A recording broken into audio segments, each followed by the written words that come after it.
Hello trader, stock trading Bangla চ্যানেলে তোমাদের সবাইকে স্বাগত জানিয়ে শুরু করছি আজকের আলোচনা। প্রত্যেক দিনের মতো আমি আজকেও বেছে নিয়েছি তিনটি স্টক আমার ওয়াচ লিস্টে রাখার জন্য এবং লাইভ ট্রেডিং সেশনে সেগুলোকে মাইনুটলি ওয়াচ করব এবং তার সাথে সাথে কিছুটা ট্রেড প্ল্যান করার চিন্তা ভাবনা করব। এই স্টকগুলো আমি কেন বেছে নিয়েছি, এদের মধ্যে আমার কি এমন প্ল্যান রয়েছে, কোথায় আমি এন্ট্রি করব বা কোথায় আমি এক্সিট করব, বা কোন স্টকগুলোকে আমি কিছুদিনের জন্য হোল্ড করব, সব কিছু ইন ডিটেলস আলোচনা করব আজকের এই ভিডিওতে। আর তার সাথে সাথে তোমাদের সাথে এটাও আলোচনা করব যে বর্তমান মার্কেটের পরিস্থিতি অর্থাৎ নিফটি 50-র কী সিচুয়েশান সেটিও একটু দেখার চেষ্টা করব। পুরো ভিডিওটা দেখার পর তোমাদের যদি মনে হয় এখান থেকে কিছুটা শেখার রয়েছে তাহলে অবশ্যই একটি করে লাইক করো, আর সাথে সাথে বেশি বেশি করে শেয়ার করে ফ্রেন্ডস এবং ফ্যামিলি মেম্বারদেরকেও দেখার ও শেখার সুযোগ করে দাও। চ্যানেলে যারা নতুন তারা অবশ্যই চ্যানেলটিকে সাবস্ক্রাইব করবে এবং তার সাথে সাথে বেল আইকনটিকে প্রেস করে রাখলে যখনই আমি ভিডিও আপলোড করব তৎক্ষণাৎ তোমরা নোটিফিকেশান পাবে এবং আমার এই ভিডিও তোমরা দেখতে পারবে। এই প্রসঙ্গে ট্রেডার্স, আমি তোমাদেরকে একটি কথা মনে পড়িয়ে দিই যে আমি সেবি রেজিস্টার্ড কোনো স্টক অ্যানালিস্ট বা ফাইন্যান্সিয়াল অ্যাডভাইজার নই, তাই আমার বলে দেওয়া কোনো পার্টিকুলার স্টকের ওপরে সরাসরি ট্রেড বা ইনভেস্টমেন্ট করো না। ট্রেড বা ইনভেস্টমেন্ট করার জন্য নিজেরা ভালোভাবে বিশ্লেষণ করো এবং নিজেদের ফাইন্যান্সিয়াল যারা অ্যাডভাইজার রয়েছেন তাদের সাথে আলোচনা করে ট্রেড বা ইনভেস্টমেন্ট করতে পারো। ট্রেডার্স, এবারে আমরা দেখে নেব বর্তমান মার্কেটের কী সিচুয়েশন এবং তার জন্য চলে আসি আমাদের ল্যাপটপ স্ক্রিনে। এখানে যেটা আমরা দেখতে পাচ্ছি যে মার্কেট কিছুটা গ্যাপ আপে ওপেন হওয়ার পরে লাস্ট ট্রেডিং সেশনে পুনরায় আবার একটি ডোজি ক্যান্ডেল বানিয়েছে এবং যথেষ্টভাবে ভালো পরিষ্কার বোঝা যাচ্ছে যে মার্কেট অল টাইম যে হাই টাচ করেছিল তারপরে কিছুটা সেলার প্রেসার থাকার জন্য মার্কেট নিচের দিকে ক্লোজিং দেয়। এরকম পরিস্থিতিতে দাঁড়িয়ে মার্কেট কোথায় যাবে, এই যে একটা আনসার্টেনিটি পজিশন অর্থাৎ ট্রেন্ড পরিষ্কারভাবে বোঝা যাচ্ছে না, যার জন্যই মার্কেটের মধ্যে কিন্তু আনসার্টেনিটি বজায় আছে। সামনেই দুটি বড় ইভেন্ট রয়েছে যেটা আমি তোমাদের সাথে এর আগের ভিডিওতেও শেয়ার করেছিলাম। 22 তারিখে যেমন আমরা জানি যে জিএসটি নিয়ে একটি মিটিং রয়েছে, একটি বড় কিছু আলোচনা এবং তার আউটকাম আমরা দেখতে পাবো। তার সাথে সাথে খুব শীঘ্রই আমরা আমাদের যে ইউনিয়ন বাজেট রয়েছে সেই বাজেটও দেখতে পাবো। এর ফলে কিন্তু মার্কেটের মধ্যে একটি নতুন করে হালচাল তৈরি হবে। হয়তো মার্কেট কিছুটা উপর দিকে চলতে শুরু করতে পারে বা নিচের দিকেও নেমে আসতে পারে, কি হবে সবই কিন্তু পরিস্থিতির ওপর নির্ভর করছে। এইরকম সিচুয়েশনের ওপর দাঁড়িয়ে কিন্তু আমরা যে তিনটি স্টক বেছে নিয়েছি তাদেরকে একটি একটি করে দেখে নেওয়া যাক এবং তাদের অ্যানালিসিস করে তাদের যে চার্টের বিশ্লেষণ সেগুলো তোমাদের সাথে আলোচনা করব এবং কোথায় আমি কি ট্রেড প্ল্যান করছি, কি কোথায় আমি এন্ট্রি নেব, কোথায় বেরিয়ে যাব অর্থাৎ এক্সিট করব, কোন স্টক আমি বেশিক্ষণ ধরে হোল্ড করব, সব কিছু ইন ডিটেলসে এবারে দেখে নিই। প্রথম যে স্টক আমি বেছেছি সেটি হচ্ছে সিআইই ইন্ডিয়া অর্থাৎ সিআইই অটোমোটিভ ইন্ডিয়া লিমিটেড। তোমরা যদি এই স্টক একবার ভালো করে ফলো করে দেখো, বর্তমানে স্টক দাঁড়িয়ে রয়েছে 582 টাকা 10 পয়সায় এবং ঠিক তার আগে কিন্তু এর মাদার ক্যান্ডেল রয়েছে যার হাই 589 টাকা। যখনই এই মাদার ক্যান্ডেলের হাই ক্রস করে ভোলাটিলিটি কম্প্রেশনের ফলে পরের বেবি ক্যান্ডেল এর ওপরে ক্লোজিং দেবে, ভালোভাবে এটা মাথায় রাখতে হবে। এই ধরনের ইনসাইড বাইট ক্যান্ডেলের ক্ষেত্রে কিন্তু আমরা পরের ক্যান্ডেলের ক্লোজিংয়ের জন্য অপেক্ষা করব এবং ক্লোজিং ক্যান্ডেলের যখনই হাই ব্রেক করবে তার পরের ক্যান্ডেল আমরা ওই হাইয়ে আমাদের এন্ট্রি প্ল্যান করার চিন্তাভাবনা করব। এই ধরনের যখন ইনসাইড বার তৈরি হয় তখন কিন্তু আমি বারবার তোমাদেরকে বলেছি যতক্ষণ না মাদার ক্যান্ডেলের হাই বেবি ক্যান্ডেল ব্রেক করছে এবং সাস্টেন করছে অর্থাৎ ক্লোজ হচ্ছে ততক্ষণ পর্যন্ত আমাদের কোনো রকম ট্রেড প্ল্যান থাকবে না। আমার এক্ষেত্রে ট্রেড প্ল্যান হচ্ছে 589 ওপরে যখন হেলদি ক্লোজিং দেবে এবং পরের ক্যান্ডেল অর্থাৎ পরের দিনের ক্যান্ডেল যখন ওই ক্লোজিং ব্রেক যে হাই ক্লোজিং ক্যান্ডেলের যে হাই তাকে ব্রেক করবে তখন কিন্তু আমি আমার ট্রেড প্ল্যান এক্সিকিউট করব। এর পরের যে আমরা স্টক বেছে নিয়েছি সেটি হচ্ছে Exide industries, EXIDEIND। Exide industries যদি আমরা ভালো করে একবার ফলো করে দেখি, এখানে কিন্তু ঠিক অন্য রকমের একটি সিচুয়েশন তৈরি হচ্ছে। এখানে অল টাইম যে হাই সেই অল টাইম হাইকে ব্রেক করে ক্লোজিং দিয়ে ফেলেছে এবং ক্যান্ডেল খুব সুন্দরভাবে একটি মারুবুজু টাইপের ক্যান্ডেল, যেটিকে 100% বুলিশ ক্যান্ডেল হিসাবে আমরা চিনে থাকি, এরকম একটি ক্যান্ডেল তৈরি হয়েছে। গত দিনে 4% মোমেন্টাম দিয়ে ফেলেছে এবং এরকম পরিস্থিতিতে যখন ভালো একটি ভলিউম ব্রেকআউট করছে এবং তার সাথে সাথে এরকম একটি বুলিশ ক্যান্ডেলের লক্ষণ দেখতে পাচ্ছি, আমরা কিন্তু 566 টাকা 40 পয়সার যে লাস্ট ট্রেডিং হাই বানিয়েছিল তার ওপরেই ট্রেড প্ল্যান করার চিন্তাভাবনা করছি। বর্তমান সিচুয়েশনে এরকম পরিস্থিতিতে যখনই মার্কেট ওপেন আপ করবে আমাদের ট্রেড এক্সিকিউট করার চিন্তাভাবনা রয়েছে 566 টাকা 40 পয়সায় একদম ওখানে, কিংবা ওর থেকে কিছুটা ওপরে এরকম। এবং এখানে যদি আমরা একটু ভালো করে লক্ষ্য করে দেখি যে লাস্ট যে সুইং, সেই সুইং ক্যান্ডেল একদম তার পিছনের ক্যান্ডেল, তার অর্থাৎ এখান থেকে সুইং করে স্টক আবার পুনরায় তার অল টাইম হাই ব্রেক করে ক্লোজিং দিয়েছে।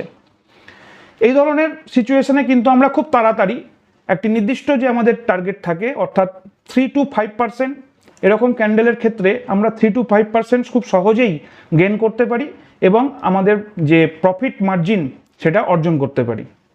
একইভাবে এর পরবর্তী আমরা যে স্টক বেছে নিয়েছি সেটি হচ্ছে জিএমআর ইনফ্রা। কিন্তু এখানে এই স্টকের ক্ষেত্রে আমরা যেটা দেখব যে জিএমআর এয়ারপোর্টস ইনফ্রা, যেটা এই স্টকের মধ্যে কিন্তু একই রকমের মোমেন্টাম দেখতে পাওয়া যাচ্ছে। 50 উইক হাই ক্রস করে আজকে তার ক্লোজিং হয়ে গেছে এবং যথারীতি একটি মারুবুজু ক্যান্ডেল আমরা দেখতে পাচ্ছি। কিন্তু এই স্টকটিকে যখন অ্যানালাইসিস করব তখন আমরা একটু টপ ডাউন যে অ্যাপ্রোচ, সেই টপ ডাউন অ্যাপ্রোচ একবার দেখে নেব এবং সেখান থেকে আমাদের যে চার্ট অ্যানালিসিসের সিস্টেম সেটাও তোমাদের সাথে একটু শেয়ার করার চিন্তাভাবনা করছি। দেখো, যদি আমরা ভালো করে লক্ষ্য করে দেখি 2007-এ এটি একটি অল টাইম হাই বানিয়েছিল এবং 115 থেকে 119 দুবার এই অল টাইম হাইয়ের যে হাই, অর্থাৎ হায়ার হাই, সেটি ছিল প্রথমে 119, পরবর্তীতে স্টক 115 যে হাই টাচ করে নিচের দিকে নেমে আসে এবং প্রচণ্ডভাবে একটি সেলিংয়ের ফলে আবার যেখান থেকে এর জার্নি শুরু করেছিল সেখানেই নেমে আসে। সেখান থেকে রিজেকশন হয়ে পুনরায় 2009-এ একটি হাই বানায় এবং দীর্ঘদিন ধরে স্টক নিচে পরপর কন্টিনিউয়াসলি নিচে পড়তে পড়তে একদম 8 টাকা 90 পয়সা বা প্রায় 7 টাকার কাছাকাছি এসে এটি একটি বটম তৈরি করে এবং যথারীতি সেখান থেকে দীর্ঘ এত বছর ধরে 2009 থেকে শুরু করে 2023 পর্যন্ত কন্টিনিউয়াস আপার ওপর দিকে উঠতে থাকে এবং আস্তে আস্তে ওপর দিকে উঠতে উঠতে দেখো 2023-এর ডিসেম্বর মাসে প্রথম ব্রেকআউট হয়। 2024-এ সেই ব্রেকআউট সাস্টেন করেনি, সেখানে দীর্ঘ কয়েক মাস ধরে এর যে সাইড ওয়াইজ প্রবণতা সেটি কিন্তু চলতে থাকে।